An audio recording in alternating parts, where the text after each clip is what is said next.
Olá, boa noite para você. Bem-vindo ao JG. Vem ver comigo o que é destaque nesta terça-feira.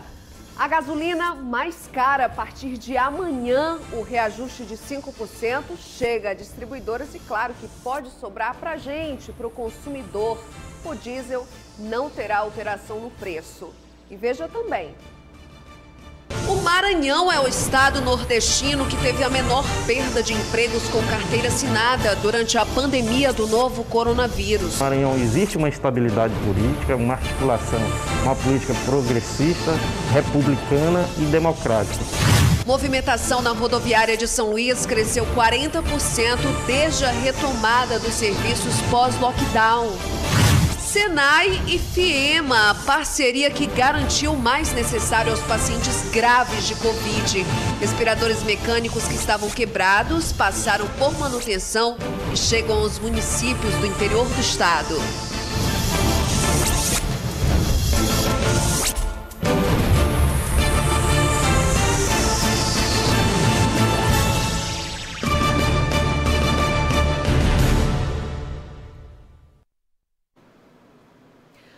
A pandemia puxou a crise econômica com a imposição das medidas restritivas que, claro, obrigaram a suspensão de serviços considerados não essenciais. Aí veio o desemprego como consequência de tudo isso. Mas aquela notícia que dá um alívio, pelo menos para os maranhenses, vem do CAGED, que é o Cadastro Geral de Empregados e Desempregados, que diz: o Maranhão é o estado nordestino que teve a menor perda de empregos com carteira assinada durante a pandemia. Com ampla participação popular, o Conselho Estadual do Trabalho reúne representantes do poder público e da sociedade civil organizada em torno da política de geração de emprego e renda. Nesta semana foi feita a escolha do Conselho, que vai direcionar os trabalhos até o ano de 2022 e tem como presidente o secretário de Estado do Trabalho e Economia Solidária. O objetivo do Conselho, um dos principais é fazer gestão sobre o CINE, né? Que é o Sistema Nacional de Emprego. E também o controle do fundo, do FAT, que é o Fundo de Amparo ao Trabalhador. O problema é que desde 2017 esse fundo não tem sido repassado, né? Mas há nesse novo momento agora uma discussão desse repasse a partir de setembro. Dados divulgados pelo governo federal apontam que, dentre os estados do Nordeste, o Maranhão foi o que menos perdeu empregos formais durante a pandemia, o que, de acordo com o secretário, tem uma explicação. Que a gente considera como bem relevante é a segurança política, né? Nós passamos hoje, na questão nacional, por uma instabilidade política muito grande, uma instabilidade institucional muito grande, uma disputa entre poderes de forma nacional, e o Maranhão é o contrário. O Maranhão existe uma estabilidade política, uma articulação, uma política progressista, republicana e democrática, e de respeito às instituições jurídicas, as instituições constituídas pela sociedade, como as centrais sindicais, as instituições constituídas pelos empresários, pelos empregadores. Esse conjunto de articulações feitas pelo governo, ele passa na segurança para quem investe no Maranhão. Apesar das boas expectativas, a geração de emprego e renda também tem grandes desafios a serem enfrentados. Hoje, quem tem uma bicicleta trabalhando nessas empresas de entrega não tem garantia trabalhista nenhuma e ele se acha um empreendedor porque tem uma bicicleta. Não estou condenando o cidadão. Mas isso é uma precarização do trabalho, é uma precarização do trabalhador. Então isso é um desafio que a gente tem dentro do Conselho de discutir políticas que dê seguridade ao nosso trabalhador e que garanta uma qualidade de vida justa e qualidade para todos os nossos trabalhadores. E hoje teve uma mobilização na porta de uma agência bancária de São Luís. O protesto, que teve o apoio do sindicato da categoria, é contra a demissão de funcionários. O ato público aconteceu nas primeiras horas do dia, quando bancários se encontraram em frente à agência do Bradesco do Tirirical para fazer uma série de reivindicações. A direção do Sindicato dos Bancários está em ação hoje no Bradesco do Tirirical para denunciar o assédio moral e a onda de demissões que tem ocorrido no Bradesco em todo o estado do Maranhão. São 13 demissões em apenas 2 semanas. colocando não só uma sobrecarga de trabalho imensa aos bancários, como também aumentando o tempo de fila da população que precisa dos serviços bancários. Ainda para o sindicato, as demissões não teriam uma fundamentação, já que o banco, no ano passado, teria alcançado lucro recorde de mais de 25 bilhões de reais. O lucro do Bradesco em 2019 foi de 26 bilhões. Só nos 3 primeiros meses desse ano foi quase 3 bilhões e meio. Então não há justificativa financeira e nem sanitária nesse momento para se realizar demissões arbitrárias como essa. O sindicato vem denunciar a público essa situação e também vai buscar a justiça para reverter o emprego dos funcionários. Para fortalecer as reivindicações, o Sindicato dos Bancários deve realizar atos públicos em outras agências nos próximos dias. Nós estamos fazendo essa ação hoje aqui no Tirirical, devemos realizar em outras agências durante a semana e em todo o país os sindicatos estão organizando ações como essa. Bom, agora aquela notícia que a gente nem gosta de ouvir, vem aí mais um reajuste da gasolina e começa a valer a partir de amanhã, quarta-feira.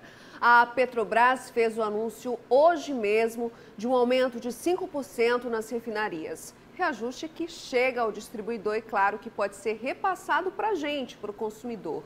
Segundo a Petrobras, a política de preços depende de cada posto. Já o diesel não vai ter aí alteração no valor. Agora o intervalo e logo depois a gente segue com a nossa série de entrevistas com os candidatos à presidência do Conselho Regional de Engenharia e Agronomia do Maranhão. O nosso intervalo é bem rápido, eu volto já.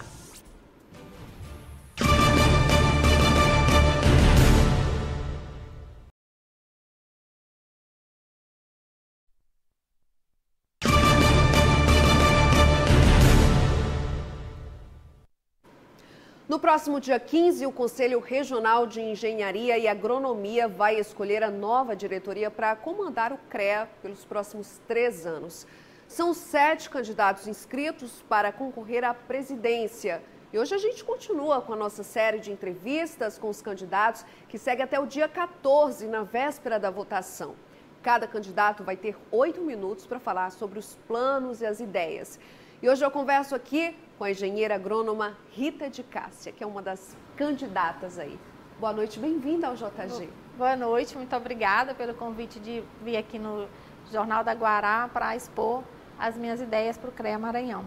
Bom, expor as ideias também, mas eu queria começar a nossa entrevista falando sobre o fato de ser a única mulher dentre os 7 candidatos concorrendo à presidência. Fala pra gente da importância do ser mulher nessa disputa. Eu vejo da seguinte forma, eu sou uma pessoa que eu gosto de desafios, eu acredito na minha capacidade de desenvolver tarefas, de propor ideias e inovação. Então eu tenho muitas propostas de inovação para o nosso conselho, para que ele seja um conselho mais participativo, que ele valorize mais nós profissionais perante a sociedade, perante o governo municipal, estadual e federal, certo? Então eu acredito no meu potencial, apesar de qualquer outra conotação que venha a ser dada, mas eu acredito na minha capacidade como ser humano, como profissional, para desenvolver um excelente trabalho. Bom, aí dentre os 7 candidatos, a gente tem 5 engenheiros civis, né? E a senhora como engenheira agrônoma, qual é o diferencial aí nessa disputa? Eu vejo, no meu caso, como diferencial, eu olho a engenharia como um todo. Nosso estado, ele precisa muito de infraestrutura para que a minha área, que é da agronomia, possa se desenvolver melhor. Quem pode fazer essa infraestrutura? Nós temos os engenheiros civis, os engenheiros eletricistas, engenheiros mecânicos de produção. E na nossa área da produção, do agronegócio, da agropecuária, que é o que está movimentando o país, que é o que está deixando a nossa economia não sucumbir a esse vírus, a esse Covid-19, que é justamente o agro, porque o agro não parou, certo? A gente continua na mesa de cada ser humano do planeta, continua tendo alimentação. Aqui a gente não teve desabastecimento, a gente continuou. Por quê? Porque a engenharia, a agronomia, o setor não parou. A gente continuou produzindo. Então eu vejo o fato de eu ser engenheira agrônoma me dá essa vantagem, dessa visão macro de tudo, certo? Porque eu sei que não adianta eu ter a melhor fazenda com a melhor produção de grão, da pecuária se eu não tiver uma estrada para escoar, se eu não tiver energia elétrica, se eu não tiver os equipamentos que são os engenheiros mecânicos que fazem. Então, todos nós precisamos, todas as engenharias elas se congregam. Se os engenheiros ambientais não estiverem cuidando dos resíduos, o engenheiro de produção agregando o valor que produzimos. Então, eu vejo desse lado que a minha engenharia e eu como engenheira agrônoma, eu consigo ver esse ambiente amplo onde todas as engenharias se reúnem. Bom, candidata, aí no seu perfil, né, como candidata, trazendo aí no seu currículo a experiência também, que já foi membro do Conselho Estadual de Meio Ambiente e membro também do Conselho Estadual de Recursos Hídricos. Como é que isso vai agregar experiências caso a senhora seja eleita a presidente do CREA? Eu atualmente ainda continuo como conselheira, tanto do CONSEMA como do CONE. Eu vejo que as engenharias elas precisam se integrar mais na discussão do Estado. E muitos licenciamentos ambientais que a engenharia necessita, eles são decididos, a forma como tem que ser feito esse licenciamento, as regras todas, no CONSEMA e no CONE. O CONE é onde a gente discute a água, que é o nosso bem maior, o nosso bem mineral mais precioso, entendeu? Pode você achar que ouro, diamante é o mais precioso, mas fique sem água e você vai descobrir que a água é o nosso mineral mais precioso. E no CONE é onde justamente é discutido toda essa legislação de água. A questão dos comitês de bacia, que já tem uma lei, um projeto de lei na ALEMA, para alterar a quantidade de comitês de bacia. São Luís a gente precisa tomar posse desses comitês de bacia. Quando eu digo tomar posse, a gente entender e saber o valor disso. Porque São Luís é abastecido pelo Rio Itapecuru, sendo que quando o comitê do Rio Itapecuru estiver constituído, quem vai decidir quem pega a água do Rio Itapecuru é esse comitê, porque o comitê de bacias é uma gestão participativa, é uma forma muito moderna de você fazer gestão de águas, certo? Então aqui a gente vai precisar pedir licença para o comitê de bacia do Itapecuru para poder consumir essa água, e é assim. Bom, a gente sabe aí de uma problemática, a gente está vivendo um momento muito diferente no planeta, aqui no Maranhão, claro, a gente não está fora disso, que é a pandemia. E essa votação está marcada já para a semana que vem, dia 15, quarta-feira. Existe uma discussão sobre uma votação virtual ou presencial. Como é que a senhora apoia isso? Como deve ser essa votação? Olha, eu vejo da seguinte forma, no Maranhão nós somos 217 municípios, incluindo a capital São Luís, certo? E como é que funciona essa eleição, essa votação para o Conselho? Nós temos urnas na sede e temos urna em 15 municípios. Se nós somos 217 municípios, a quantidade de municípios que ficam sem acesso a essa urna é muito grande. E a gente tem num município, exemplo aqui, Balsas.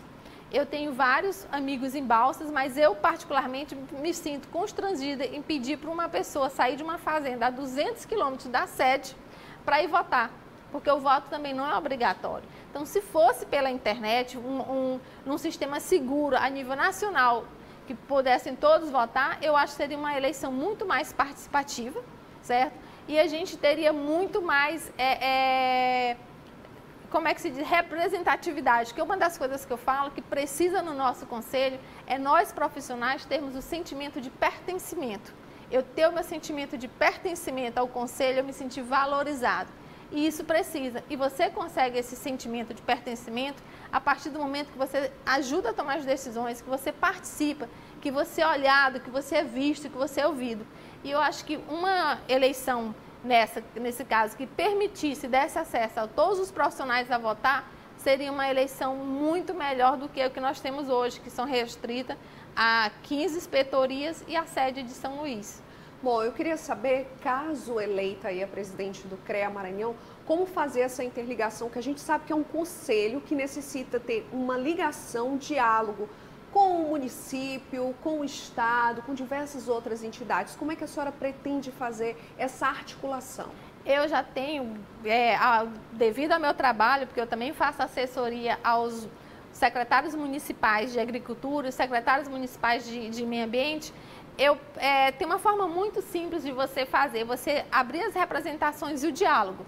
O que a gente fez lá em relação aos secretários municipais de agricultura? Nós criamos, e o do meio ambiente, criamos um grupo de WhatsApp e saímos pegando representante de cada secretaria para botar no grupo. Por exemplo, hoje, no grupo de secretários municipais de agricultura, nós temos o secretário de Estado, lá está no grupo. Então, quando um município quer alguma coisa, já está o link ali direto. A gente tem representante da CONAB, do Banco do Nordeste, Banco do Brasil, a GERP, a GED, SEMA, CEINC, todos lá no grupo. Então, quando um secretário tem uma demanda, ficou mais curta a distância. Então, a gente no CREA pode botar a linha, fala presidente, uma forma dos profissionais, não importa em que parte do estado eles estejam, possam se comunicar com o seu presidente, fazer suas demandas, entendeu? A gente tem que encurtar, a gente tem que...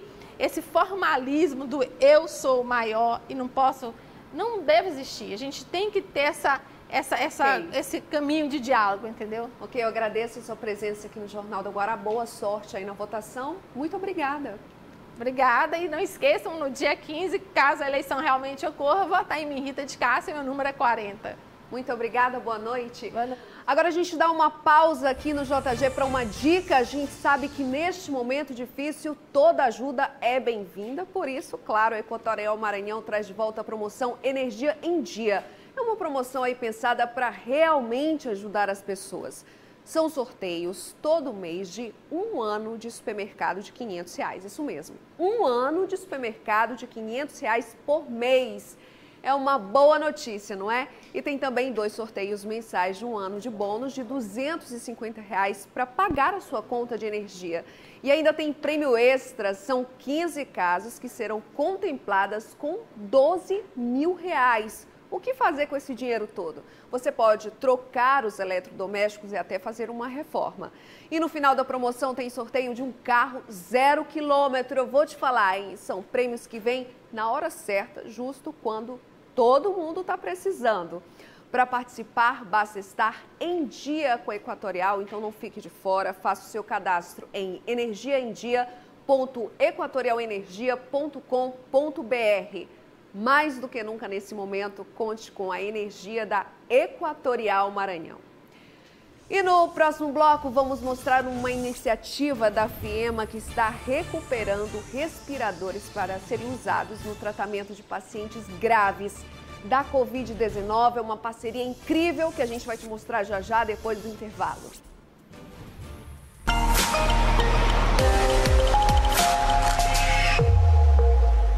Às 2h44 tem baixa mar com 0,8 metro. Pela manhã, às 8h43, tem a primeira preia-mar do dia, com 5,6 metros. À tarde, às 15h12, volta a baixa-mar com 0,6 metro. E a quarta-feira termina com preia-mar de 5,1 metros, que começa a partir de 21h12.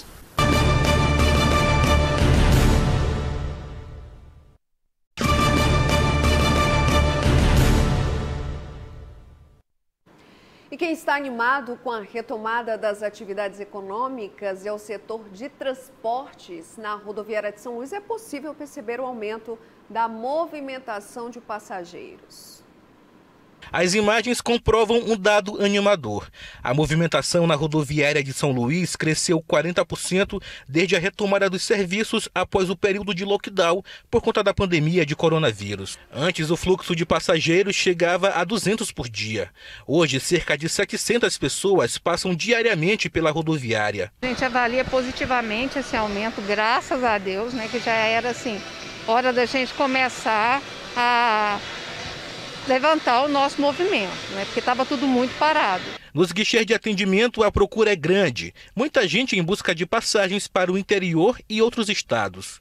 O volume de vendas vem ajudando as empresas a aumentarem a confiança e voltarem a ter mais independência. A expectativa da empresa que administra o terminal rodoviário é que o fluxo de passageiros chegue a 50% neste mês de julho. Apesar da pandemia, e está tudo muito parado, as pessoas ainda têm aquela cultura que julho é mês de férias.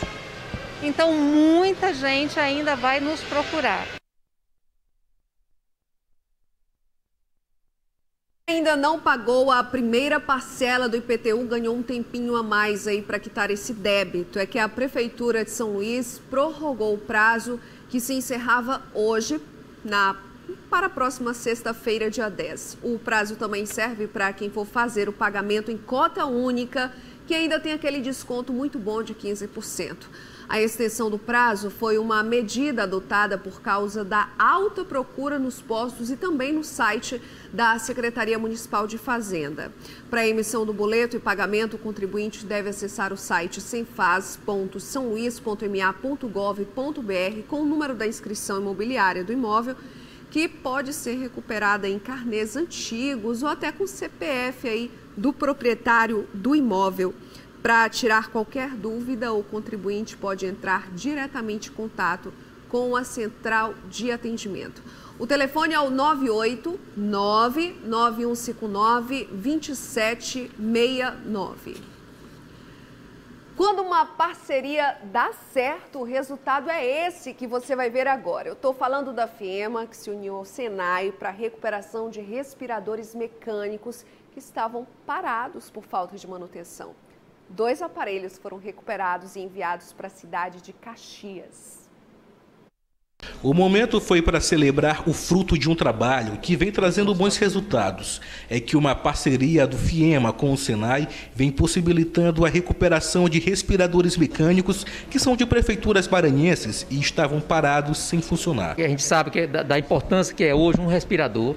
Então, em função disso, a FIEMA está indo atrás e juntamente com outros parceiros, para que a gente consiga fazer a nossa parte com referência à entrega desses respiradores. Hoje foram entregues os 2 primeiros respiradores recuperados, que vieram de Caxias, interior do Maranhão. Até o momento, 1.800 moradores do município foram diagnosticados com o novo coronavírus. Os equipamentos chegam para dar um suporte ao sistema de saúde da cidade. A gente praticamente não tinha apelo para fazer o conserto desses equipamentos tão importantes para salvar a vida de pessoas e, de repente, a FIEMA, através do Senai, conseguiram viabilizar esse regime de conserto, onde a gente vai estar entrando com esses respiradores para salvar vidas. O trabalho foi desenvolvido por instrutores da área de eletromecânica e esse desafio inédito para o Senai motivou a instituição a pensar na criação de um curso de manutenção de equipamentos hospitalares. Só que além desse serviço, outras atividades, como a entrega de máscaras de proteção, também estão sendo desenvolvidos. Para que se possa distribuir à sociedade, nós disponibilizamos vários cursos de educação profissional, como iniciação profissional, qualificação profissional, aperfeiçoamento profissional, aprendizagem técnica e habilitação técnica para que as pessoas, tanto empregado como desempregado, pudessem estar nesse processo da pandemia se capacitando. Os equipamentos chegaram aqui no laboratório há menos de 2 semanas. Foram 7 de Caxias e 2 de Pinheiro. Hoje, esses 2 respiradores aqui estão sendo entregues. Pode parecer uma pequena quantidade, mas segundo os especialistas, cada respirador aqui é capaz de salvar centenas de vidas. Para o Enio, que pela primeira vez trabalhou com a recuperação de respiradores, fica a satisfação de dever cumprido e a certeza de que ajudou a salvar vidas. Além da parte técnica, que foi um grande aprendizado aqui, tem a parte humana. O nosso sistema, o Serviço Nacional, ele tem a obrigação, tem o dever de servir a sociedade como um todo. Essa foi a maneira a qual nós encontramos para ajudar a sociedade nesse momento de pandemia. E fica em seguida com os analistas Geraldo Jensen, Marcos Saldanha e Felipe Clã, que fazem daqui a pouco aí um balanço de uma série de entrevistas com os pré-candidatos à Prefeitura de São Luís. É uma análise que vale a pena você acompanhar. E o JG volta amanhã às 6h30 da noite. Muito obrigada pela sua companhia hoje. Tchau!